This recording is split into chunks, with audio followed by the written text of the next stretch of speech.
Good day everyone. Today I'm going to tackle the introduction to Michel's personality theory. By the way, I'm Mahadi B. Mama, so let's start. Introduction to Michel's personality theory. There are two main ways of looking at personality. The first is ang dynamic approach, kung saan ang personality raw ng tao ay palagi nagbabago at naapektuhan ng ating needs, goals, perception, and expectations. Ito ang ginagamit ng mga sikat na theories katulad ni Nina Adler, Maslow at Bandura. So dito, ang behaviors is the result of the interaction of our thoughts, feelings, and environment. The second is the trait or dispositional approach. Dito naman naniniwala sila na ang personality ay stable o hindi basta-basta nagbabago. Ibig sabihin, consistent ang ugali ng tao kahit magbago ang situation. This is the viewpoint of Allport, Eysenck, and Macrae and Costa. So, Michel's challenge to trait theory. Noong 1973, sinabi ni Walter Mischel na hindi sapat ang trait theory para ipaliwanag ang behavior ng tao. Sabi niya, kahit may trait tayo or traits tayo, nag-iiba pa rin ang kilos. Ang kilos depende sa situation at pag-iisip natin sa isang bagay. Halimbawa, pwedeng confident ka sa bahay pero nahiya ka sa school. Dahil dito, Mischel emphasized cognitive processes and the situation is important factors in understanding behavior. So, let's move on to the biography of Walter Mischel. In early life, Walter Mischel was born on February 22, 1930 in Vienna, Austria. Pangalawa siya sa dalawang anak ng isang upper middle class na pamilya. When we say upper middle class family, generally refers to the individuals with higher levels of education, professional occupations, and above average incomes. Lumaki siya sa isang maayos at peaceful na kapaligiran or environment. Kapitbahay or malapit lang ang bahay nila sa bahay nila Sigmund Freud, which is isa siya sa sikat na philosopher or psychologist. So but in 1938 biglang nagbago ang lahat ng sakupin ng mga Nazi ang Austria. Dahil dito tumakas ang kanilang pamilya at lumipat sa United States. After living in various places, nanirahan sila sa Brooklyn kung saan tinapos ni Mischel ang kanyang elementary and high school education and early interest. Before pa siya makapasok sa college gamit ang scholarship, nagkasakit ang kanyang ama kaya napilitan siyang magtrabaho ng iba't ibang odd jobs. Hindi nagtagal nakapasok siya sa New York University, where he developed a passion for art such as painting and sculpture, while also becoming fascinated with psychology and the bohemian lifestyle of Greenwich Village. While in college, he felt sa klase na introductory psychology na puro experiment sa daga or rats. Para sa kanya, malayo ito sa tunay na buhay ng tao. Naikayat siya sa humanistic approach after reading Freud, existential thinkers, and poets. So graduate studies and early work. He continued ng master's degree sa clinical psychology sa City College of New York. Habang nag-aaral, nagtatrabaho siya bilang social worker sa mahirap na lugar sa Lower East Side. Dahil sa experience na ito, napagdudahan niya ang validity of psychoanalytic theory at nakita niya ang importance ng empirical evidence or concrete evidence in psychology. Doctor of Philosophy or PhD and influences. From 1953 to 1956, nag-aral siya ng PhD sa Ohio State University. Doon naati ang mga estudyante between two famous professors, sina Julian Rother, the social learning theory, and George Kelly, the personal construct theory. So, but instead of choosing just one, pinagsama ni Mischel ang idea ng dalawa sa kanyang sariling theory, ang cognitive social theory.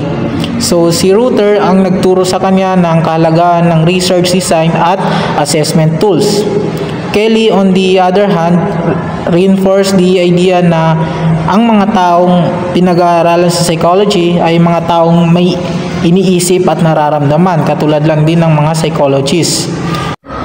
Research and travels. From 1956 to 1958, nanirahan siya sa Caribbean kung saan pinag-aralan niya ang mga kulto na may spirit possession at sinimula ng kanyang research sa delay of gratification. Halimbawa, bakit mas preferred ng ilang tao ang mas mahalagang reward sa future than the immediate reward now.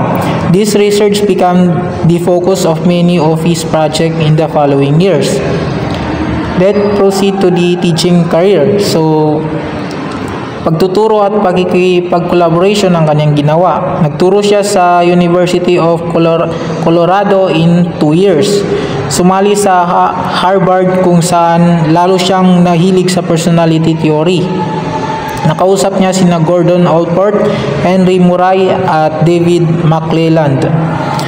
Noong 1962, lumipat siya sa Stanford University at naging kasamahan si Albert Bandura. Matapos ang mahigit 20 years sa Stanford, bumalik siya sa Columbia University sa New York at doon niya ipinagpatuloy ang kanyang research. In personal life niya, habang nasa Harvard, pinakasalan niya si Harriet Nerlov, both graduate student in cognitive psychology. Nagkaroon sila ng 3 anak at nagsama sa ilang scientific publications. Although they also divorced, naging productive ang kanilang collaboration. Keyword and controversy. Ang pinaka-importanting nagawa ni Michelle ay ang personality and assessment. Noong 1968, ginawa niya ito while consultant siya sa Peace Corps, kung saan nalaman niya na mas magaling minsan ang mga tao sa pag-predict ng sariling behavior kaysa sa standardized test. In this book, ipinakita niya na ang mga trait o katangian ng tao ay hindi laging enough para hulaan ang behavior in different situations. Mas mahalaga raw ang situation sa pagbuo ng behavior. Dahil dito, maraming clinical psychologists ang nabahala and he was accused of eliminating the concept of stable traits.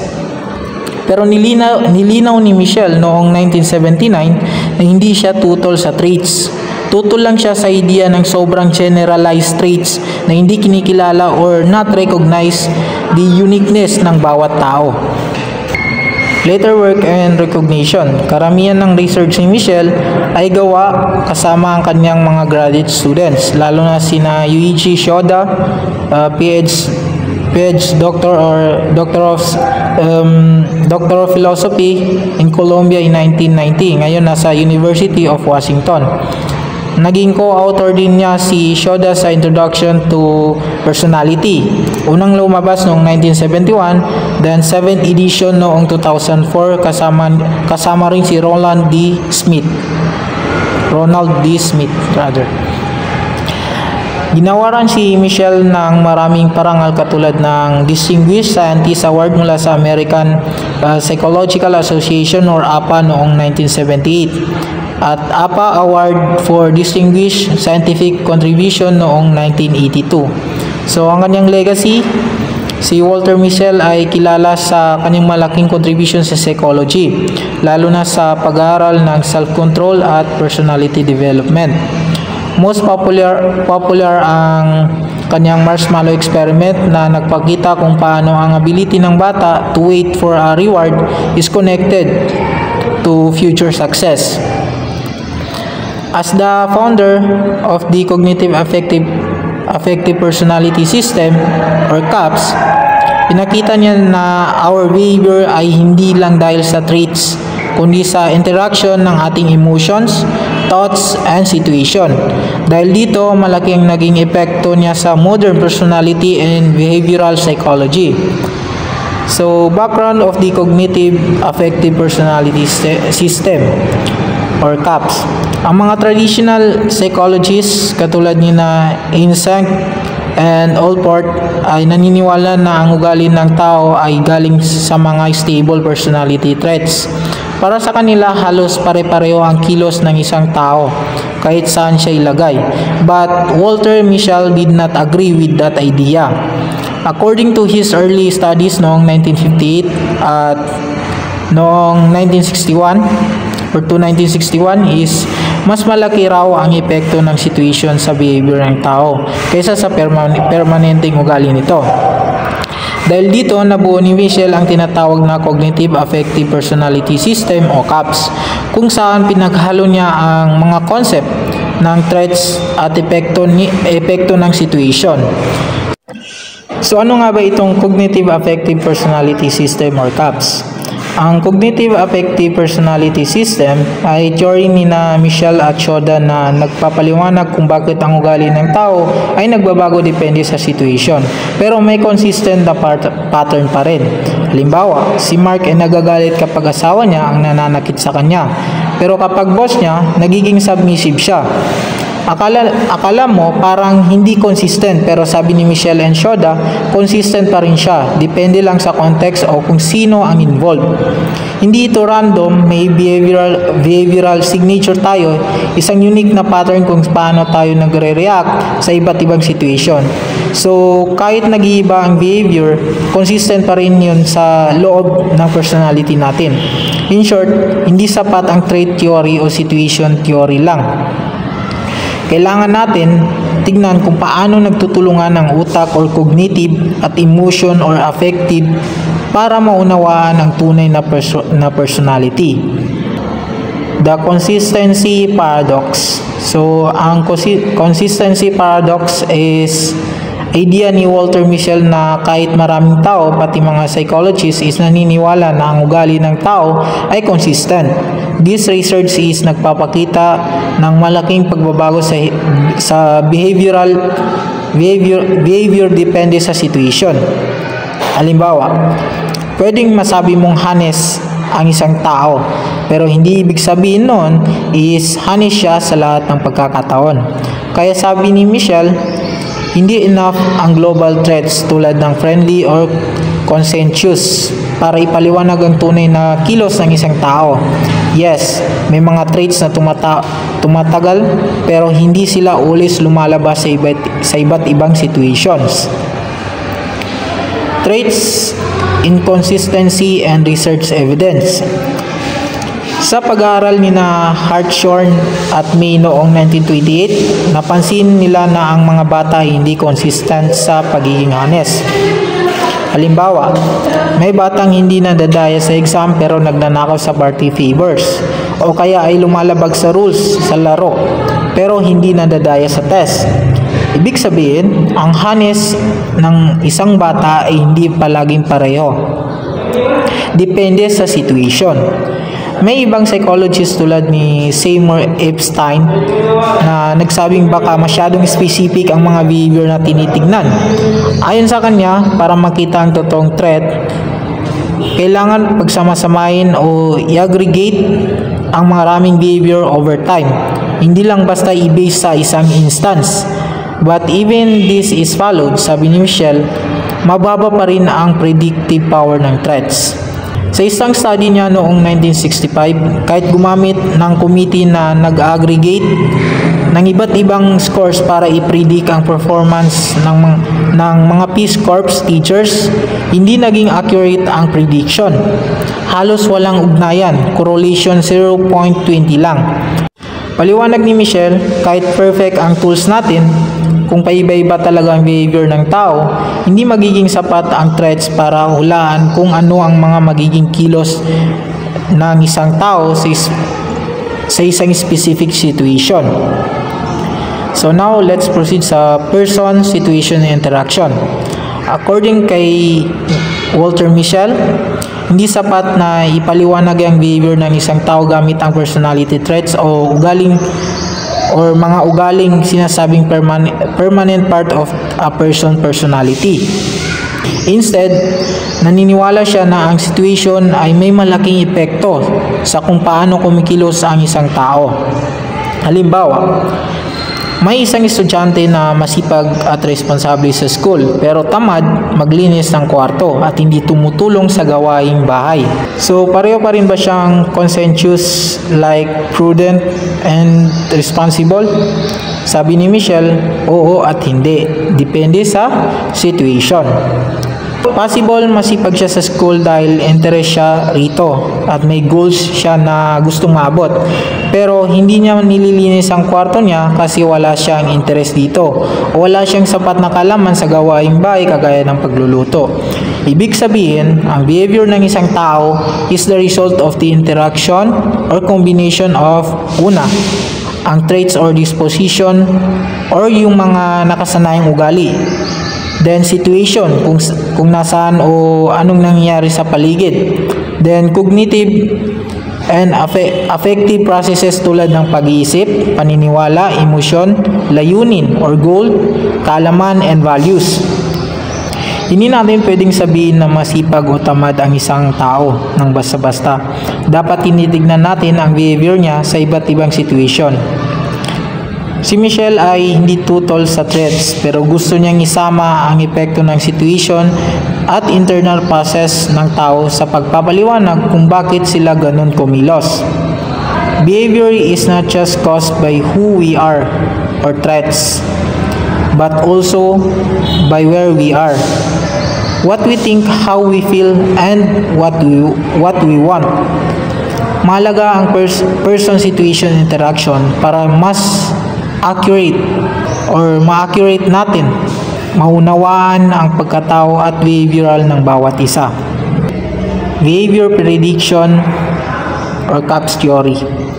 According kay Walter Mischel, ang personality ay isang stable system. Ibig sabihin, may consistency ito.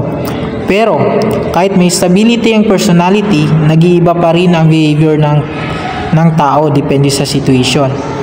Gumagamit si Michelle ng if-then structure para ipakita kung paano nagbabago ang ugali depende sa situation. Halimbawa, if Anna was praised by her friend, then magiging confident siya. If pinagsabihan naman siya ng teacher niya sa harap ng klase, then tatahimik siya. Kahit magkaibang behavior, may pattern na consistent sa loob ng personality ni Anna. Para ma-predict ang behavior, kailangan natin maintindihan kung ano ang umiiral sa isipan at emosyon ng tao sa isang situation. These are called cognitive affective units such as encodings. Paano mo maintindihan ang nangyayari? Expectancies and beliefs. Ano ang inaasahan mo na o paniniwalaan mo? Goals and affects. Ano ang gusto mo at ano ang nararamdaman mo? Competencies or strategies and strategies. Ano yung capabilities and plans for action mo? Kahit pa nagbabago ang behavior ng isang tao sa bawat situation, may pattern pa rin. Ang behavior ay predictable kapag alam natin kung anong mga mental at emotional units ang gumagana sa kanya sa iba't ibang situation. The role of situation, variables, and personal qualities in behavior. Okay, ang behavior ng tao ay hindi lang dahil sa situation o kalagayan nila, kundi dahil din sa personal qualities nila. Halimbawa, kung pare-pareho ang reaction ng mga tao sa isang situation tulad ng panonood ng emotional movie, ibig sabihin malakas ang epekto ng situation variables. Pero, kung iba-iba ang kanilang reaction, mas malaki ang epekto ng personal qualities. Meron din study na ipinapakita na kayang gamitin ng mga bata ang kanilang isip para gawing mas madali ang mahirap na situation. Halimbawa, yung mga batang nakakayang maghintay ng mas matagal is nagdi-distraction para hindi masyadong ma-stress habang naghihintay. Kaya ang conclusion ni Michelle, parehong mahalaga ang situation at personal cognitive affective traits sa shaping ng behavior ng isang tao. So, proceed tayo sa isang experiment niya, which is ang marshmallows and self-regulation by Michelle Research. Ang marshmallow test or experiment ay isang sikat na experiment na ginawa ni Walter Mischel noong 1970s para pag-aralan ang self-control o kakayahang maghintay ng mga bata para sa mas bigger na reward. In this experiment, pinaupo ang mga preschooler sa isang table at binigyan ng isang marshmallow. Sinabi sa kanila na kung hindi nila kakainin agad ang marshmallow at maghihintay sila ng ilang minutes, makakakuha sila ng 2. Pero kung kinain nila agad, hindi na sila bibigyan ulit ng marshmallow. Ang tanong, sino sa kanila ang makakapaghintay at ano ang ibig sabihin nito at ano ang connection nito in the future? Nag-observe si Michelle at ang kanyang mga kasama sa mga batang ito habang sila ay lumalaki at lumabas na yung mga nakapaghantay sa marshmallow test ay mas mataas ang SAT scores nila sa high school. Mas mataas ang self-esteem o tiwala sa sarili, mas maganda ang mental health at kakayahang mag-handle ng stress, mas bihirang tumaba o magkaproblema sa timbang, at mas less ang tendencies na magkaroon ng psychological issues tulad ng borderline personality disorder. According kay Michelle, may 2 importanteng strategy ang mga batang successful na nakapag-delay ng gratification. Una, ang redirection of attention. Iniiba nila ang attention nila. Halimbawa, hindi nila tinitignan ang marshmallow, pinipikit nila yung mga mata nila, or kumakanta o naglalaro sila ng kahit ano para malibang. Pangalawa is ang cognitive reframing. Binabago nila ang pagtingin nila sa marshmallow. Imbis na isipin nila na masarap, iniisip nilang parang ulap lang ito o parang laruan. Iniwasan nilang isipin ang hot features o nakaka-excite na aspect ng bagay tulad ng lasa at inisip ang cool features tulad ng itsura o shape. Michelle's most important lesson is ang self-control ay hindi basta-bastang trait o katangian na namamana. It is a skill or ability na pwedeng matutunan, i-practice at palakasin. Parang muscle ang willpower. Kapag ginagamit mo palagi, mas lumalakas. Kapag may practice and a plan for how to deal with temptation, mas madali kang makakapili ng long-term benefit kaysa sa short-term na sarap. Halimbawa, kung gusto mong umiwas sa sobrang sweets kasi nagkukos ito ng sakit katulad ng diabetes. So kapag may mga dumating na cake, piliin mo na lang na kumain ng prutas instead na kumain ng cake. Yan ang tinatawag na if-then implementation plan na tumutulong sa utak natin na magdesisyon ng mas malinaw in hot or temptation-filled situations. Ang marshmallow test ay hindi lang tungkol sa candy. It's about indiscipline, focus, at long-term success. Ang self-control ay natuturo at kayang i-practice. Gamit ang tamang mental strategies, lahat tayo ay kayang mas maging strong in the face of temptation, mapabata man or matanda. Now proceed tayo sa Critique of Cognitive Social Learning Theory ni Ruther and Michelle. Ang Cognitive Social Learning Theory ni Julian Ruther and Walter Mischel is a theory that combines the concept of learning and cognition. Pero tulad ng ibang theory, it is important to evaluate how useful it is based on 6 criteria. Number 1, research. So malaki ang naiambag ng theory na ito sa research, lalo na ang concept ni Ruther ng locus of control at ni Michelle ng delay of gratification. Pero mas maraming research ang nag-focus sa mga idea ni Michelle kaysa sa buong teorya ni Ruther. The second is falsifiability or pwede bang subukan. Ang mga theory nila ay empirical, pwedeng subukan and can be proven or disproven. Pero mas testable si Michelle dahil mas concrete ang mga studies niya. Ang formula ni Ruther ay masyadong hypothetical at mahirap i-test ng eksakto. The third is organization of knowledge. Ginagamit ni Ruther ang concept gaya ng need value at freedom of movement para ipaliwanag ang behavior.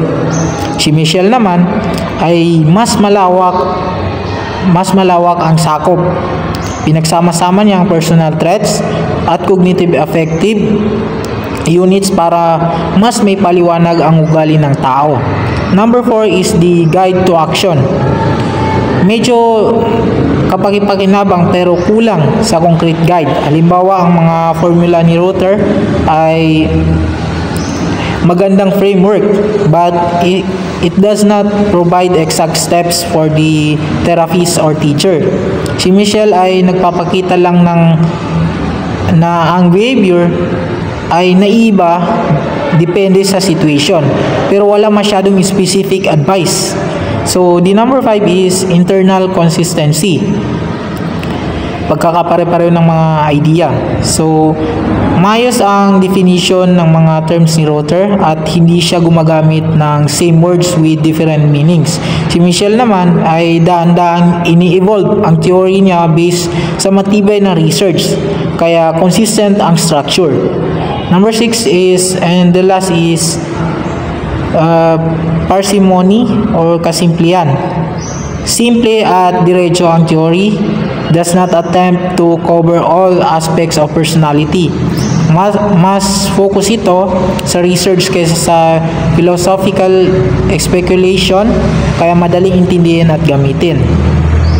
Ang cognitive social learning theory ay malalim pero simple, empirical pero may limitation sa practical na gamit, at mas malakas sa explaining and organizing ng behavior pero kulang sa direct application para sa everyday guidance. Next is the concept of humanity, Ruther and Michelle Cognitive Social Learning Theory. So Ruther and Michelle view of the concept of humanity focuses on how we think, make decisions, and interact with our environment. Here is an explanation of each point. So, number 1 is cognitive beings. Ayon sa kanila, ang perception o pagtingin ng tao sa isang situation is more important than the actual event. Halimbawa, dalawang tao ang nakaranas ng parehong bagay, pero magkaiba ang magiging reaction nila depende sa kung paano nila ito naiintindihan. The number 2 is goal-directed or may layunin. We are not just reacting to what happened in the past. We have personality goals and we try to act in a way that brings us closer to these goals. Kapag may nangyaring hindering o sa goals natin, we give that a negative value. Number 3 is conscious versus unconscious. Ito yung aware but not always. Madalas aware tayo sa mga desisyong ginagawa natin, kagaya ng pag-set ng goals at pag-solve ng problem.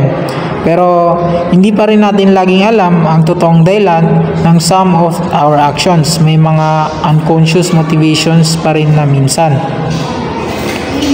Number 4 is the social versus biological influences.